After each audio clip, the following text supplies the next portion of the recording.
as once being thick with pines, where timber was routinely harvested, may be difficult for some.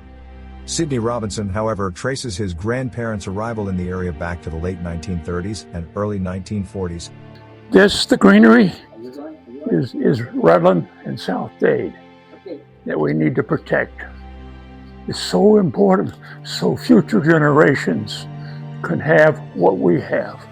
And when his grandfather persuaded William Sottile, a major landowner, to sell him 10 acres at Krome Avenue and Lucy Street, one of his arguments was along the lines of, "You own so much property and there's nothing here." We want to keep what we have for the future. It's very important. It's for all of us, young and old. Although the family later moved to Hialeah, Robinson returned to Redland after graduating high school in 1954 and spent time in Anderson's Corner. He fondly remembers conversations with William Anderson and admired the man's yellow and black 1941 Packard. Those were the days when roads had names rather than numbers, and telephones operated on 8 party lines with numbers like 402XR4. Callers were connected by an operator rather than direct dialing. When Robinson met Marionette through a mutual friend, she was a city girl living in Coral Gables. Her family had moved from Ohio in 1947, and she wasn't sure what life in rural Redland would be like.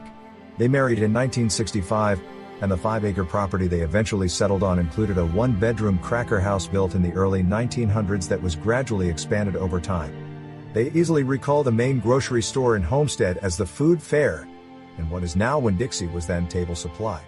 Walking around downtown Homestead and stopping into Jacobson's or other long-gone stores meant greeting people by name and often pausing on the sidewalk to chat, since everyone knew everyone.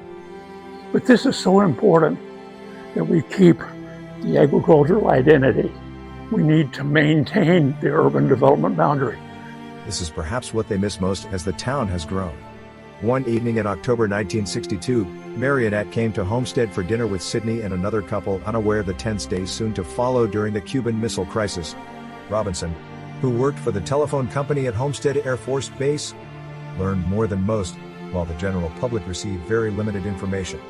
Residents were stunned to see trucks and trains filled with military equipment, with little official explanation. Marionette later described it as an eye-opener.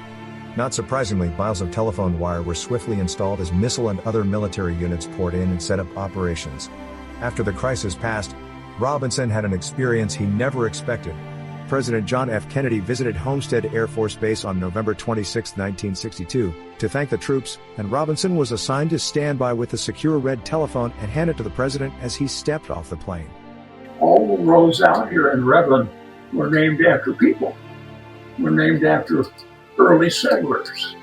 Life in the community resumed and the population continued to rise, crossing the 25,000 mark in the 1980s.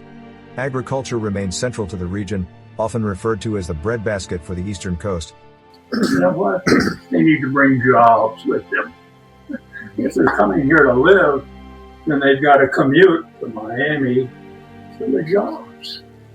The city of Homestead needs to really be thinking about creating jobs and bringing some factories down into the development area of the city of Homestead.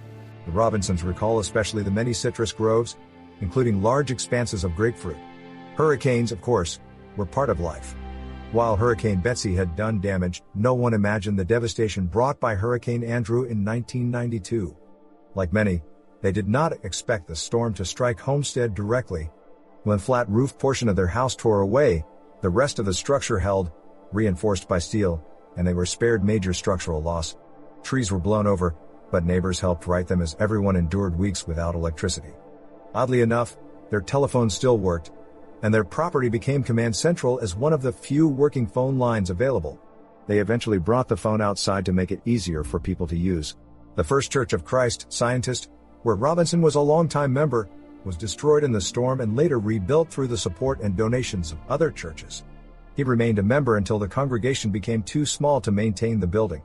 Although the property was eventually sold, he and others continued charitable work through their nonprofit. Faith, family, and community have always been central to the Robinsons' lives. Their daughter, who works in administration at Zoo Miami, has remained connected to the environment she grew up in and previously worked at the Fruit and Spice Park. Their son was originally expected to become a pole bean farmer, but his interests led him on another path. He went on to attend university in Alabama and is now successful in real estate in Houston. The Robinsons take great pride in both their children and their 8 grandchildren. They cherish Redland despite the ongoing loss of agricultural lands and are determined to remain in an area where the 5-acre rule still stands. Proposals to shift the urban development boundary have become frequent, and Robinson's position is clear: stay and fight it, don't give up. Remember David and Goliath. Both he and Marionette remain active in organizations dedicated to preserving the unique character of Redland. Sidney and Marionette Robinson enjoy their 5-acre property in historic Redland and have witnessed many changes during their 61 years of marriage. We want to see the news leader thrive. We realize, with all the thing, with the way the media has happened now, this thing here has taken over so much of news. People don't bother to read the newspaper anymore.